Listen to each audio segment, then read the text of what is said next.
Good evening, fellow punters. Mickey D back with you here on Monday evening at about 6:30 with the few for tomorrow. The bus was parked up today with a mark of respect to all our English passengers, so we didn't take it out of the garage at all. Abessari ran in Listowel. It finished 5th. 365 paid out. I don't know what about the rest of them. I know I had it each way. Carolillo looked to be all over the winner, traded odds on and running coming to the furlong pole. Didn't pick up on must be the ground because it had won over course and distance on its debut run, and didn't pick up at all today. Finished 4th. Disappointed with the way it finished because the track and wouldn't have been a problem. And then Lady Erwin. When it was making its run, it got squeezed, and then it went again and it got bumped. So there was a lot of money for that during the day.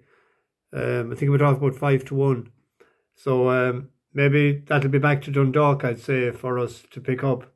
A couple of tomorrow. The 2 o'clock at Listowel, 7 furlongs, 15 runners in it.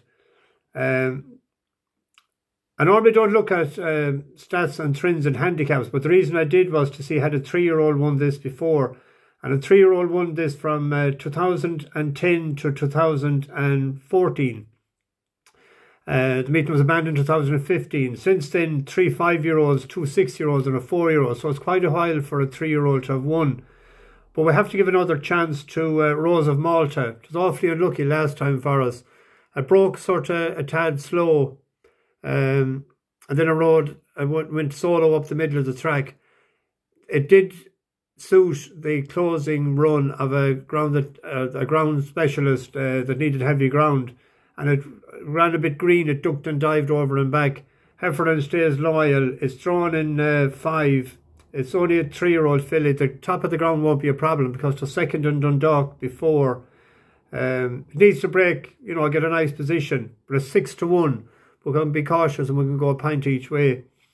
In the 310, I see this is an odds-on shot now. It's 4-6. Gambe Veloci. This has been second both times. Ran on very good both times. It's rated 75 after 2 runs. There's another 75 rated horse in it, but it's coming back in distance. This one is out of Caravaggio. It's well bred. We're going to stick it in a double with Acklam Express. It's 13 dates, 7-4 favourite in a Beverly conditions race. It's rated 108 and it gets £3 from a horse rated £5 inferior. So technically it's £8 well in.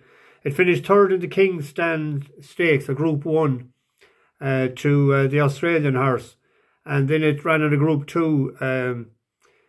So if you have 4-6 and 13 dates, put a tenner on that, you get back 43.80. It's 100-30 double. Earls is out tomorrow evening in the 5:30. There's 16 runners.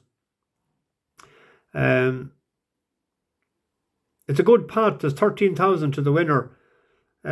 He won in Roscommon for us of 76 and 80, and he's only put up £6 for 2 wins, and the reason for that is he just gets there. But the secret to the success, as Gavin Cromwell said a couple of times, is taking off the blinkers. So it's a decent handicap this tomorrow evening now. But being out of Dream Ahead is a slight concern for me because they need cutting the ground.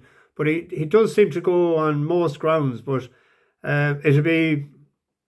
And I'm sure the owner, Martin Sheridan, probably said, well, don't be having a token bet. But I wish them the best of luck. I met them in Roscommon the last day. But he's 4-1 favourite. But it's a competitive affair. But we can go a pint win. We were on the last twice. And then I was looking at a quick look at the Kerry National on... there's 18 runners on Wednesday. And since 2015, 5 out of the last 7 winners were 7-year-olds. Including last year's winner, a symbol for Joseph O'Brien. The same colours this year is Fire Attack. It's a 7-year-old carrying 10 stone 7. We backed him in Galway in the Galway plate, and he was jumping all right out in front. and he fell 5 out. But it wasn't a howler of a mistake. I wasn't getting tired at the time. But it's a 12-1 shot. I backed it this morning, 12-1, a quarter of the odds, 4 places. But now I think they're paying 5 places, or maybe 6. There's definitely 5 anyway. It's for Jigginstown as well. It's a front runner. So the pace for front runners is holding up yesterday and today in Listowel, and it goes well on goodish ground. Brian Cooper is back today and it's tomorrow instead of young O'Keefe. Hewick is the favourite in it, and he's a 7-year-old as well, and he's rated 163. If he was to win this, that would put him nearly into Gold Cup category, because you know, they'll be putting him up 5 or 6 pounds to bring him up nearly to 170. He has to give a good bit of weight away. There's a 7-year-old in at the bottom as well that ran a stinker for us the last year, Recite a Prayer. That's a 7-year-old. There's 4 7-year-olds in this, and I'm just going on the trends and the stats of that. So I think that's 16-1. But Fire Attack is the selection for the Kerry National on Wednesday. There's a couple more on Wednesday. I'm sure Eagle-Eyed Passengers has spotted a couple of our horses. They're out on Wednesday. I had one picked for the 345, but I'd seen that it probably won't go on the ground, so I won't put it up. And that's about it. Anyway, last night, when I put up this below at the racetrack, it uploaded, but I don't know what I did wrong, but it said, when I checked it about an hour later, it said that it wouldn't be going up until 12 o'clock, and I don't know why. And then it was showing locked and it was showing private. So I had to change a couple of different things. I had to delete it, or the original upload, and put it up again. I didn't get home until after 12 o'clock. I came across a fatal accident on the way last night after leaving near Abbey Field. It was just after happened, about 10 minutes at the time, a man in his 70s. So the roads can be dangerous out there.